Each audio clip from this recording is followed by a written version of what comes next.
शायद ही कोई पत्र मिला हो जिस पर तिरंगा ना हो या तिरंगे और आजादी से जुड़ी बात न हो। बच्चों ने, युवा साथियों ने तो अमृत महोत्सव पर खूब सुंदर सुंदर चित्र और कलाकारी भी बनाकर भेजी है।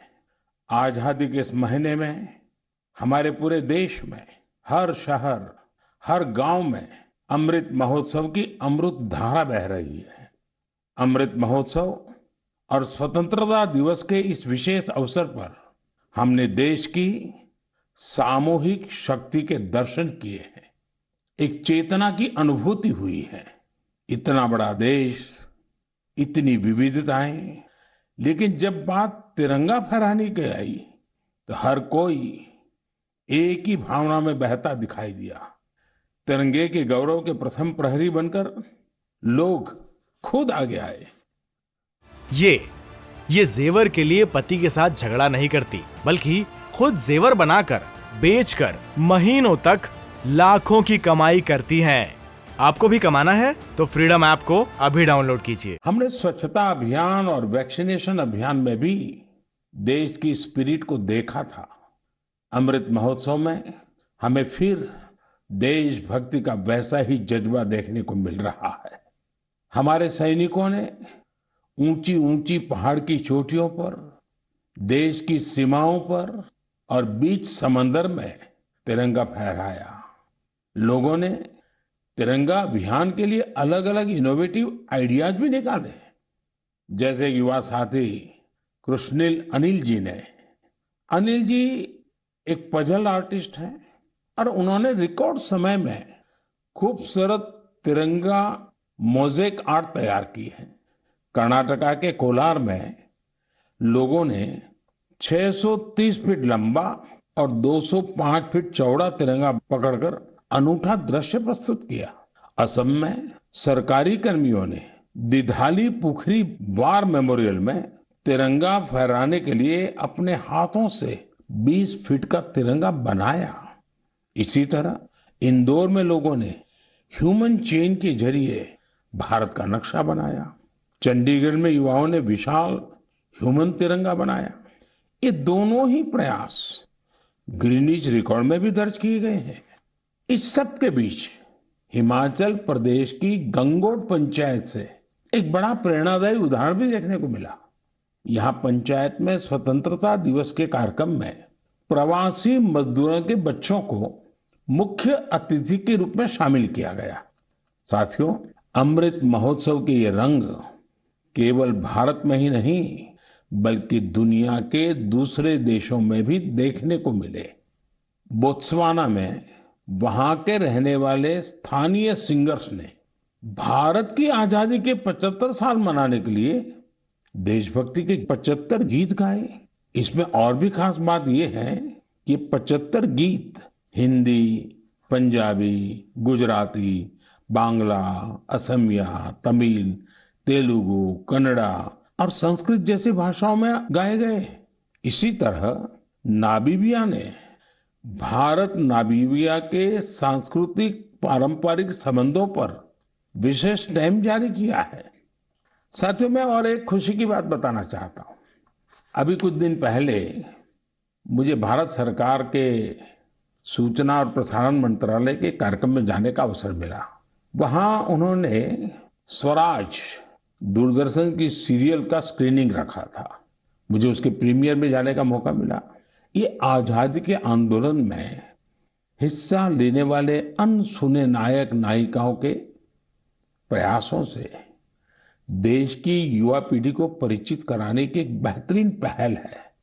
दूरदर्शन पर हर रविवार रात 9 बजे इसका प्रसारण होता है और मुझे बताया गया कि 75 सप्ताह तक चलने वाला है। मेरा आग्रह है कि आप समय निकालकर इसे खुद भी देखें और अपने घर के बच्चों को भी जरूर दिखाएं। और स्कूल कॉलेज के लोग तो इसको रिकॉर्डिंग करके जब सोमवार को स्कूल कॉलेज खुलते हैं तो विशेष कार्यक्रम की रचना भी कर सकते हैं, ताकि आजादी के जंग के इन महानायकों के प्रति हमारे देश में एक नई जागरूकता पैदा होगी। आजादी का अमृत महोत्सव अगले साल यानी अगस्त 2023 तक चलेगा। देश के लिए, स्वतंत्रता सेनानियों के लिए जो लेखन, आयोजन आदि हम कर रहे थे, हमें उन्हें और आगे बढ़ाना है। मेरे प्यारे देशवासियों, हमारे पूर्वजों का ज्ञान, हमारे पूर्वजों की दीर्घ दृष्टि और हमारे पूर्वजों का एकात्म चिंतन आज भी कितना महत्वपूर्ण है। जब उसकी गहराई में जाते हैं तो हम आश्चर्य से भर जाते हैं। हजारों साल पुराना हमारा ऋग्वेद में कहा गया है, ओमान मापो मानुषी अमृतम धाततोकाय तनयाय संयोः यूयम हिष्ठा भीषजो मातृतमा विश्वस्य स्थातुः जगतो जनित्री ही। अर्थात हे जल, आप मानवता के परम मित्र हैं, आप जीवनदायिनी हैं, आपसे ही अन्न उत्पन्न होता है और आपसे ही हमारी संतानों का हित होता है। आप हमें सुरक्षा प्रदान करने वाले हैं और सभी बुराइयों से दूर रखते हैं। आप सबसे उत्तम औषधि हैं और आप ही इस ब्रह्मांड के पालनहार हैं। सोचिए, हमारी संस्कृति में हजारों वर्ष पहले जल और जल संरक्षण का महत्व समझाया गया है।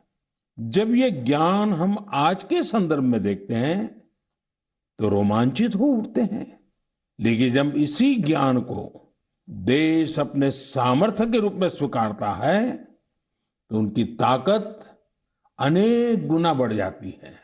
आपको याद होगा, मन की बात में ही 4 महीने पहले मैंने अमृत सरोवर की बात की थी। उसके बाद अलग अलग जिलों में स्थानीय प्रशासन जुटा, स्वयंसेवी संस्थाएं जुटी और स्थानीय लोग जुटे। देखते ही देखते अमृत सरोवर का निर्माण एक जन आंदोलन बन गया है। जब देश के लिए कुछ करने की भावना हो, अपने कर्तव्यों का एहसास हो, आने वाली पीढ़ियों की चिंता हो, तो सामर्थ्य भी जुड़ता है और संकल्प नेक बन जाता है। मुझे तेलंगाना के वारंगल के एक शानदार प्रयास की जानकारी मिली है। यहाँ एक नई ग्राम पंचायत का गठन हुआ है जिसका नाम है मंगत्या वाल्या थांडा।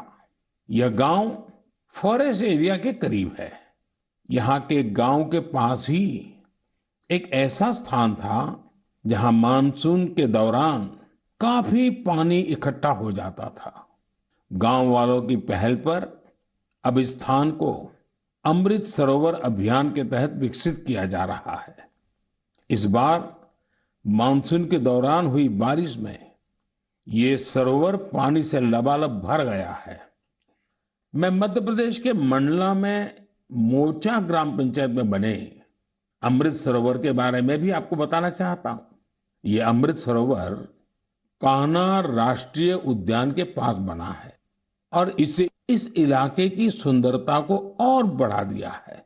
उत्तर प्रदेश के ललितपुर में नवनिर्मित शहीद भगत सिंह अमृत सरोवर भी लोगों को काफी आकर्षित कर रहा है।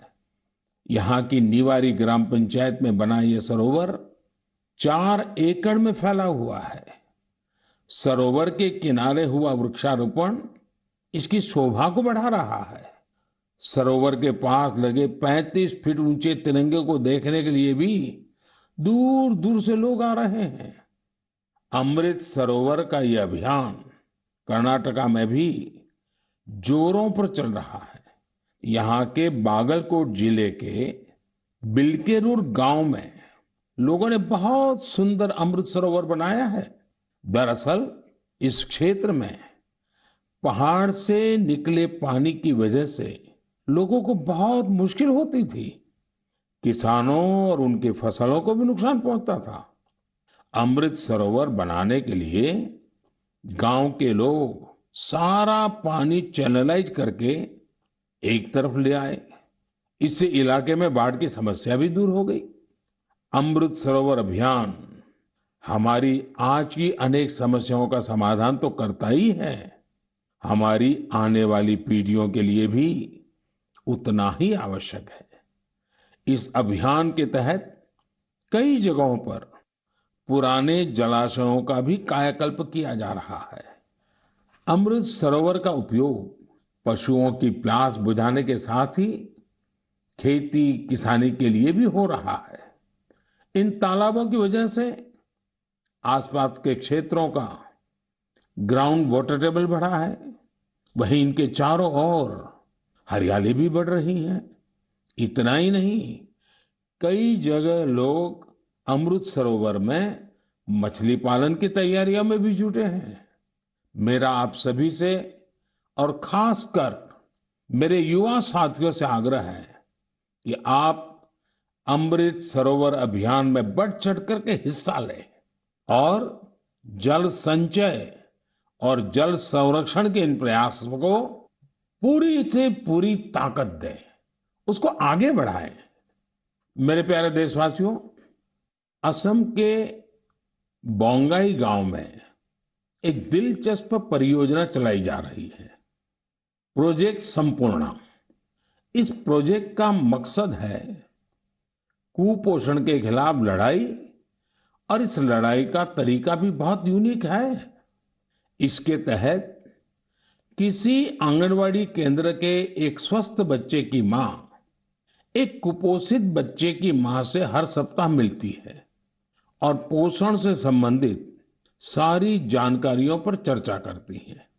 यानी एक मां दूसरी मां की मित्र बन उसकी मदद करती है, उसे सीख देती है। इस प्रोजेक्ट की मदद से इस क्षेत्र में एक साल में 90% से ज्यादा बच्चों में कुपोषण दूर हुआ है। आप कल्पना कर सकते हैं, क्या कुपोषण दूर करने में गीत, संगीत और भजन का भी इस्तेमाल हो सकता है?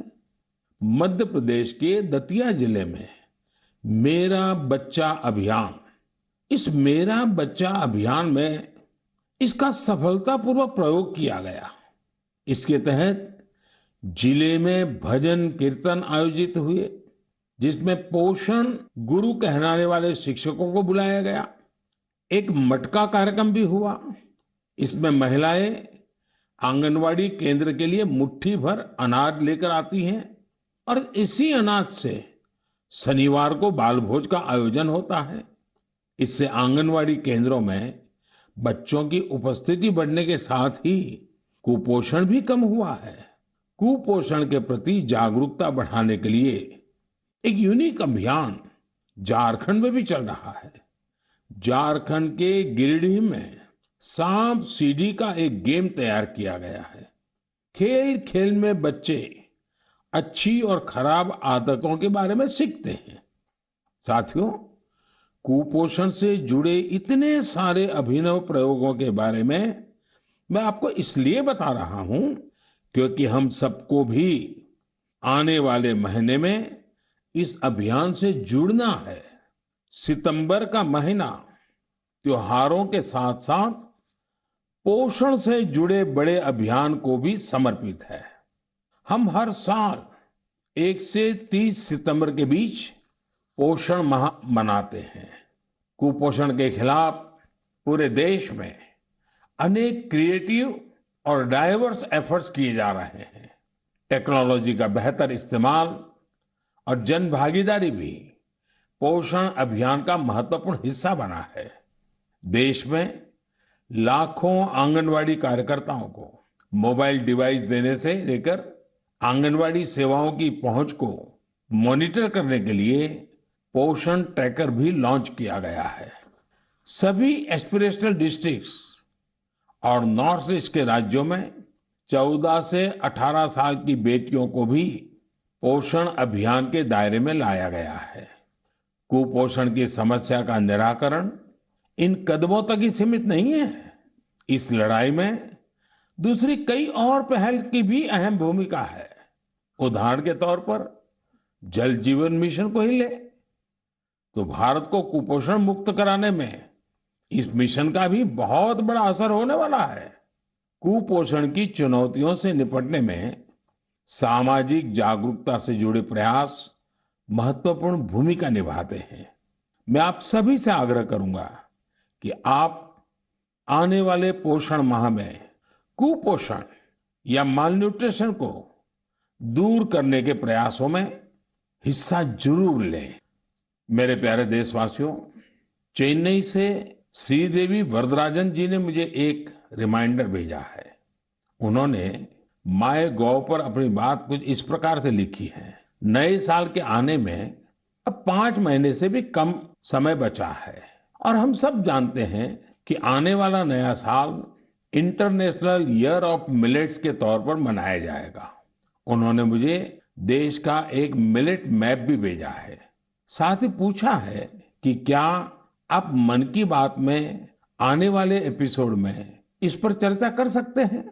मुझे अपने देशवासियों में इस तरह के जज्बे को देखकर बहुत ही आनंद की अनुभूति होती है।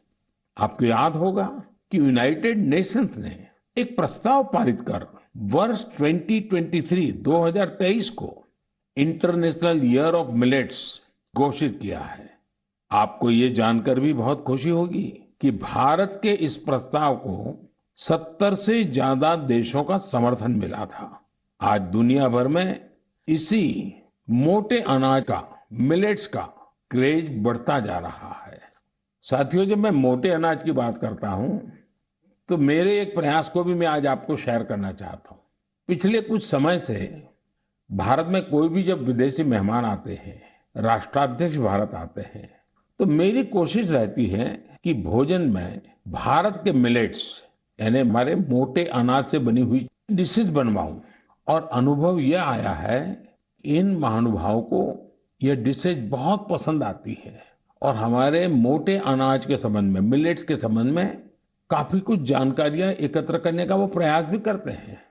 मिलेट्स, मोटे अनाज प्राचीन काल से ही हमारे एग्रीकल्चर, कल्चर और सिविलाइजेशन का हिस्सा रहे हैं।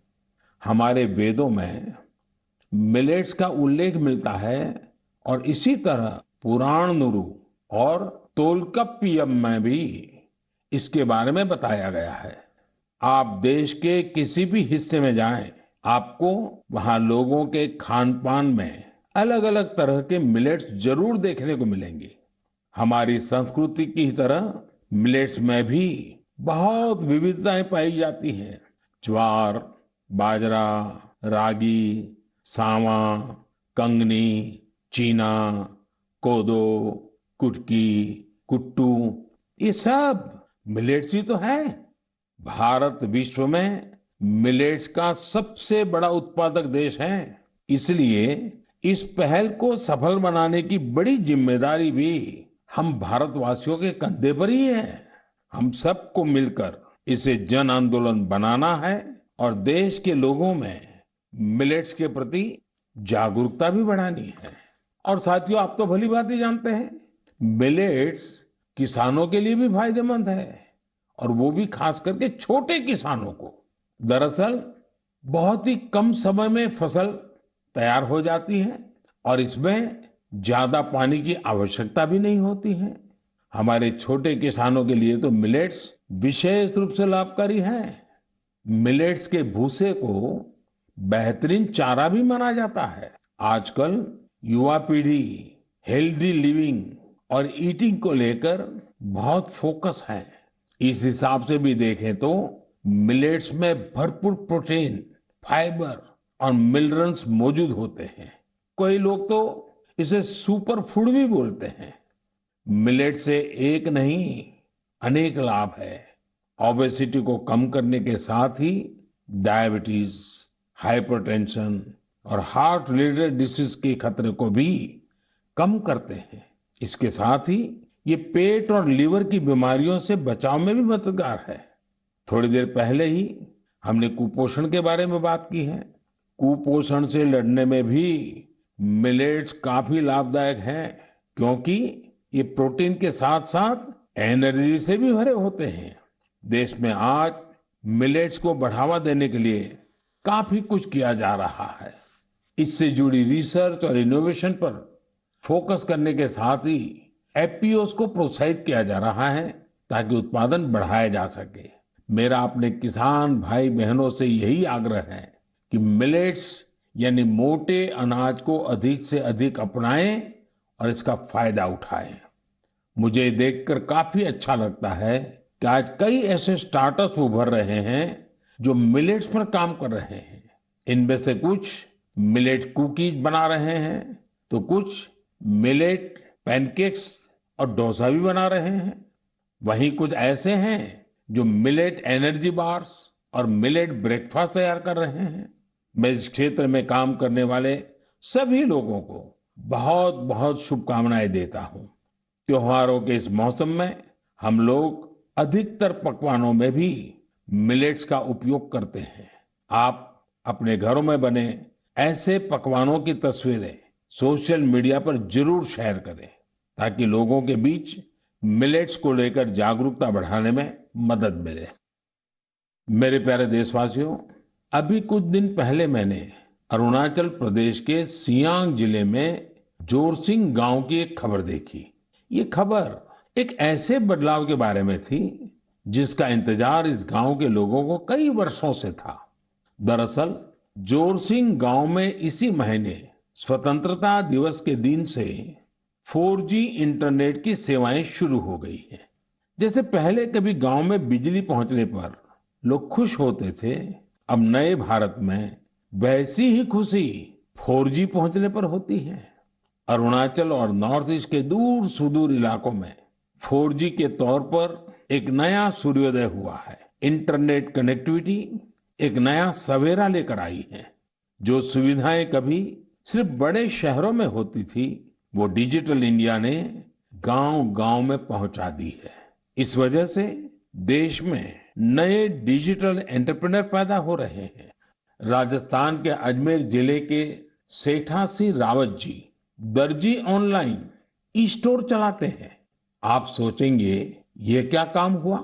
दर्जी ऑनलाइन, दरअसल सेठा सिंह रावत कोविड के पहले टेलरिंग का काम करते थे। कोविड आया तो रावत जी ने उस चुनौती को मुश्किल नहीं बल्कि अवसर के रूप में लिया।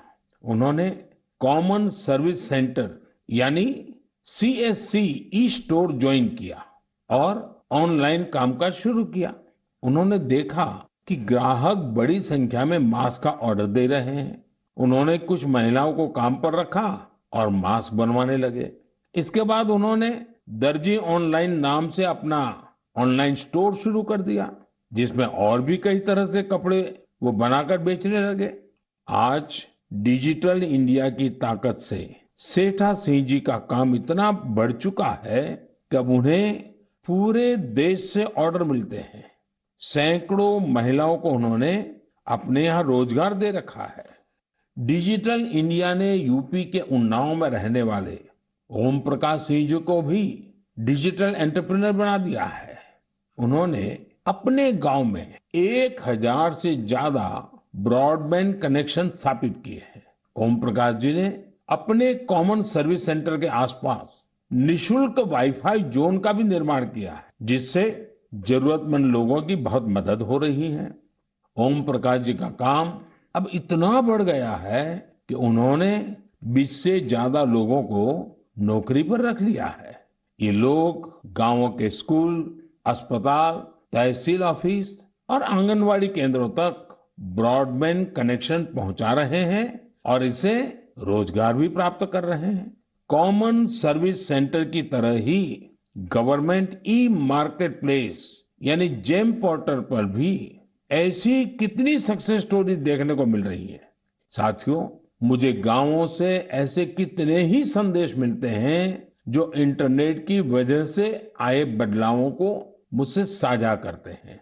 इंटरनेट ने हमारे युवा साथियों की पढ़ाई और सीखने के तरीकों को ही बदल दिया है। जैसे कि यूपी की गुड़िया सिंह जब उन्नाव के अमोइया गांव में अपनी ससुराल आई तो उन्हें अपनी पढ़ाई की चिंता हुई। लेकिन भारत नेट ने उनकी इस चिंता का समाधान कर दिया। गुड़िया ने इंटरनेट के जरिए अपनी पढ़ाई को आगे बढ़ाया और अपना ग्रेजुएशन भी पूरा किया। गांव-गांव में ऐसे कितने ही जीवन डिजिटल इंडिया अभियान से नई शक्ति पा रहे हैं। आप मुझे गांवों के डिजिटल एंटरप्रेन्योर के बारे में ज्यादा से ज्यादा लिख करके भेजें और उनकी सक्सेस स्टोरीज को सोशल मीडिया पर भी जरूर साझा करें। मेरे प्यारे देशवासियों, कुछ समय पहले मुझे हिमाचल प्रदेश से मन की बात के एक श्रोता रमेश जी का पत्र मिला। रमेश जी ने अपने पत्र में पहाड़ों की कई खूबियों का जिक्र किया है। उन्होंने लिखा कि पहाड़ों पर बस्तियां भले ही दूर दूर बसती हो, लेकिन लोगों के दिल एक दूसरे के बहुत नजदीक होते हैं। वाकई पहाड़ों पर रहने वाले लोगों के जीवन से हम बहुत कुछ सीख सकते हैं। पहाड़ों की जीवन शैली और संस्कृति से हमें पहला पाठ तो यही मिलता है कि हम परिस्थितियों के दबाव में न आए तो आसानी से उन पर विजय भी प्राप्त कर सकते हैं। और दूसरा, हम कैसे स्थानीय संसाधनों से आत्मनिर्भर बन सकते हैं। जिस पहली सीख का जिक्र मैंने किया, उसका एक सुंदर चित्र इन दिनों स्पीति क्षेत्र में देखने को मिल रहा है। स्पीति एक जनजातीय क्षेत्र है। यहाँ इन दिनों मटर तोड़ने का काम चलता है। पहाड़ी खेतों पर ये एक मेहनत भरा और मुश्किल काम होता है, लेकिन यहाँ गांव की महिलाएं इकट्ठा होकर एक साथ मिलकर एक दूसरे के खेतों से मटर तोड़ती हैं। इस काम के साथ साथ महिलाएं स्थानीय गीत छपरा माझी छपरा ये भी गाती हैं। यानी यहाँ आपसी सहयोग भी लोक परंपरा का एक हिस्सा है। स्पीति में स्थानीय संसाधनों के सदुपयोग का भी बेहतरीन उदाहरण मिलता है। स्पीति में किसान जो गाय पालते हैं, उनके गोबर को सुखाकर बोरियों में भर लेते हैं। जब सर्दियां आती हैं तो इन बोरियों को गाय के रहने की जगह में, जिसे यहाँ खुड कहते हैं, उसमें बिछा दिया जाता है। बर्फबारी के बीच ये बोरियां गायों को ठंड से सुरक्षा देती हैं। सर्दियां जाने के बाद यही गोबर खेतों में खाद के रूप में इस्तेमाल किया जाता है। यानी पशुओं के वेस्ट से ही उनकी सुरक्षा भी और खेतों के लिए खाद भी। खेती की लागत भी कम और खेत में उपज भी ज्यादा। इसलिए तो ये क्षेत्र इन दिनों प्राकृतिक खेती के लिए भी एक प्रेरणा बन रहा है। साथियों, इसी तरह के कई सराहनीय प्रयास हमारे एक और पहाड़ी राज्य उत्तराखंड में भी देखने को मिल रहे हैं। उत्तराखंड में कई प्रकार के औषधि और वनस्पतियां पाई जाती है, जो हमारे सेहत के लिए बहुत फायदेमंद होती है। उन्हीं में से एक फल है बेडू। इसे हिमालयन फिग के नाम से भी जाना जाता है। इस फल में खनिज और विटामिन भरपूर मात्रा में पाए जाते हैं। लोग फल के रूप में तो इसका सेवन करते ही हैं, साथ ही कई बीमारियों के इलाज में भी इसका उपयोग होता है। इस फल की इन्हीं खूबियों को देखते हुए अब बेडू के जूस, इससे बने जैम, चटनी, अचार और इन्हें सुखाकर तैयार किए गए ड्राई फ्रूट को बाजार में उतारा गया है। पिथौरागढ़ प्रशासन की पहल और स्थानीय लोगों के सहयोग से बेडू को बाजार तक अलग अलग रूपों में पहुंचाने में सफलता मिली है। बेडू को पहाड़ी अंजीर के नाम से ब्रांडिंग करके ऑनलाइन मार्केट में भी उतारा गया है। इससे किसानों को आय का नया स्रोत तो मिला ही है, साथ ही बेडू के औषधीय गुणों का फायदा दूर दूर तक पहुंचने लगा है। मेरे प्यारे देशवासियों, मन की बात में आज शुरुआत में हमने आजादी के अमृत महोत्सव के बारे में बात की है। स्वतंत्रता दिवस के एक महान पर्व के साथ साथ आने वाले दिनों में और भी कई पर्व आने वाले हैं। अभी कुछ दिन बाद ही भगवान गणेश की आराधना का पर्व गणेश चतुर्थी है। गणेश चतुर्थी यानी गणपति बप्पा के आशीर्वाद का पर्व। गणेश चतुर्थी के पहले ओणम का पर्व भी शुरू हो रहा है। विशेष रूप से केरला में ओणम शांति और समृद्धि की भावना के साथ मनाया जाएगा। 30 अगस्त को हरतालिका तीज भी है। ओडिशा में 1 सितंबर को नुआखाई का पर्व भी मनाया जाएगा। नुआखाई का मतलब ही होता है नया खाना, यानी ये भी दूसरे कई पर्वों की तरह ही हमारी कृषि परंपरा से जुड़ा त्योहार है। इसी बीच जैन समाज का संवत्सरी पर्व भी होगा। हमारे ये सभी पर्व हमारी सांस्कृतिक समृद्धि और जीवंतता के पर्याय हैं। मैं आप सभी को इन त्योहारों और विशेष अवसरों के लिए शुभकामनाएं देता हूं। इन पर्वों के साथ साथ कल 29 अगस्त को मेजर ध्यानचंद जी की जन्म जयंती पर राष्ट्रीय खेल दिवस भी मनाया जाएगा। हमारे युवा खिलाड़ी वैश्विक मंचों पर हमारे तिरंगे की शान बढ़ाते रहें, यही हमारी ध्यानचंद जी के प्रति श्रद्धांजलि होगी। देश के लिए हम सभी मिलकर ऐसे ही काम करते रहें, देश का मान बढ़ाते रहें। इसी कामना के साथ मैं अपनी बात समाप्त करता हूं। अगले माह एक बार फिर आपसे मन की बात होगी। बहुत बहुत धन्यवाद।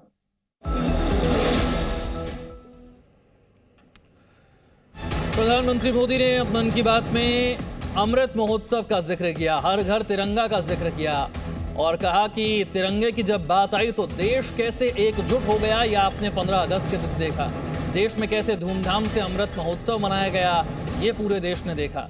अब सितंबर का जो महीना है वो पोषण को समर्पित महीना होगा। त्योहारों के साथ साथ पोषण अभियान चलाना बेहद जरूरी है और उसी पर अब फोकस होगा। जागरूकता से बच्चों में कुपोषण दूर हुआ है, इसे एक कदम और आगे लेकर जाना है। ये जेवर के लिए पति के साथ झगड़ा नहीं करती, बल्कि खुद जेवर बनाकर बेचकर महीनों तक लाखों की कमाई करती हैं। आपको भी कमाना है तो फ्रीडम ऐप को अभी डाउनलोड कीजिए।